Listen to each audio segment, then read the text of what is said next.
धन्यवाद. जय हिंद, जय महाराष्ट्र. सतीश पाटील. माननीय सभापती महोदय, आज सर्वांच्याच भावना या ठिकाणी आपण ऐकत आहोत की अजितदादा आपल्यातून निघून जातील ही कल्पनाच आपण करू शकत नाही.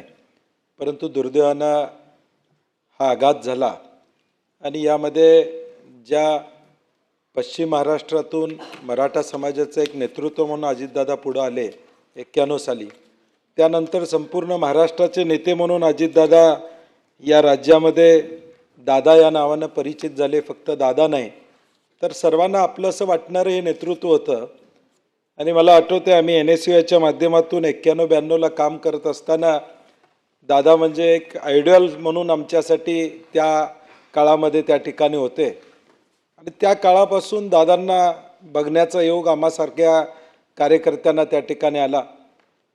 जे पोटात तेच ओटात अशी भूमिका दादांची नेहमी राहिली.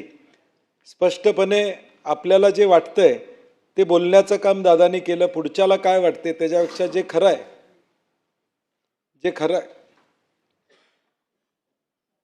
पुढच्याला काय वाटते त्याच्यापेक्षा जे खरं आहे ते दादा नेहमीच बोलायचे. हा अनुभव आपल्या सगळ्यांनाच या ठिकाणी मंत्रिमंडळात त्यांच्याबरोबर काम करत असताना अनेक अनुभव आम्हाला अनेक गोष्टी शिकायला मिळाले. मला आज सुद्धा आठवते 2010 साली ज्यावेळी राज्यमंत्री झालो त्यावेळी दादानी बोलून सांगितलं की वर्षभराचा प्लॅन दे आणि वर्षभरात महाराष्ट्रातल्या सगळ्या जिल्ह्यात जाऊन आला पाहिजेस तू, हे सांगण्याचं काम त्यांनी या ठिकाणी केलं. म्हणजे नवे आमदार असू देत, नवे मंत्री असू देत, या सगळ्यांना आपल्या अनुभवाची शिदोरी देऊन ते तयार झाले पाहिजेत, महाराष्ट्र हितासाठी तयार झाले पाहिजेत, ही भूमिका दादांनी सातत्यानं घेतली. ज्याचा उल्लेख उद्धवजींनी केला की कोविडच्या काळामध्ये अगदी मंत्रालय सुरू ठेवण्याची भूमिका दादांनी घेतली. आणि कोविडच्या काळामध्ये खऱ्या अर्थानं हे राज्य ज्यावेळी संकटात होतं त्यावेळी कुठेही निधीची कमतरता भासू न देण्याची भूमिका दादांनी त्या काळामध्ये त्या ठिकाणी घेतली. अनेक कामं आहेत जी दादांची सांगता येण्यासारखी आहेत. एक पुरोगामी विचाराचं नेतृत्व, शाहू महाराज, महात्मा ज्योतिबा फुले, डॉक्टर बाबासाहेब आंबेडकरांना मानणारं नेतृत्व आणि स्वर्गीय यशवंतराव चव्हाण साहेबांना अभिप्रेत असणारा महाराष्ट्र राहिला पाहिजे.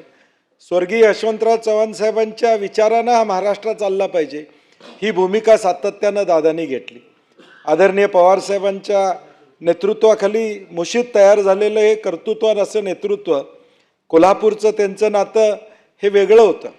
कोल्हापूरमध्ये शहाजी कॉलेजला ते शिकायला होते, त्यामुळं आजोळ शहाजी कॉलेज आणि नात्या गोत्याचं ND साहेबांचं आत्या हे नातं, ND साहेबांनी त्यांचं घरगुती नातं असेल, यामधून कोल्हापूरवर त्यांचं एक विशेष प्रेम होतं.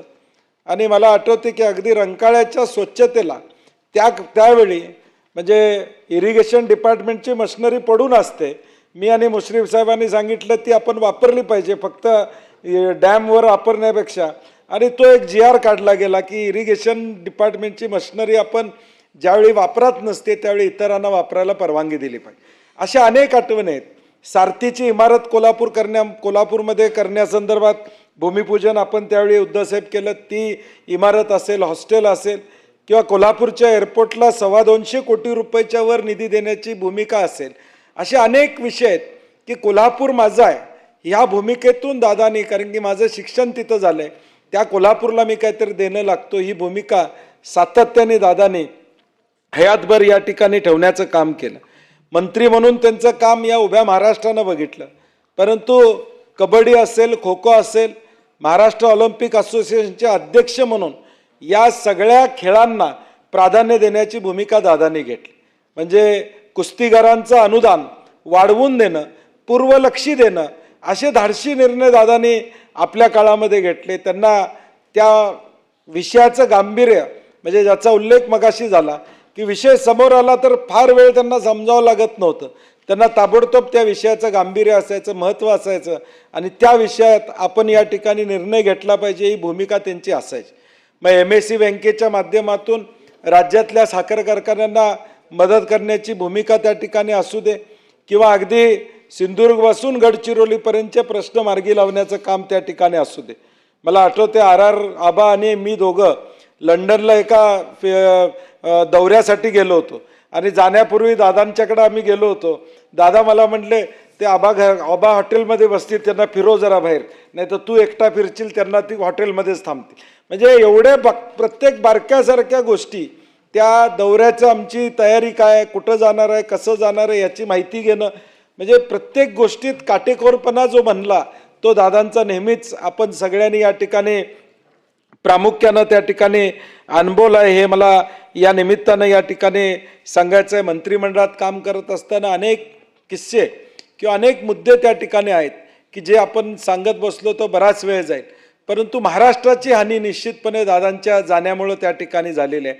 न भरून निघणारी पोकळी या ठिकाणी आहे, कारण की पुरोगामी नेतृत्व असेल किंवा आमच्यासारख्या तरुणांना एक आदर्शवत असं नेतृत्व, ज्या नेतृत्वानं सगळ्या समाजांचं नेतृत्व करण्याचं काम दादांनी महाराष्ट्रामध्ये या ठिकाणी केलं. पवारसाहेबांच्या नेतृत्वाखाली हे तयार झालेलं कर्तृत्वान असे नेते अजितदादा या ठिकाणी राहिलेले आहेत. आणि म्हणून महाराष्ट्रातल्या प्रत्येक जिल्ह्यात गेलो तर काही ना काही योगदान त्यांच्या माध्यमातून त्या जिल्ह्यामध्ये झालेलं आपल्याला त्या ठिकाणी दिसून येईल.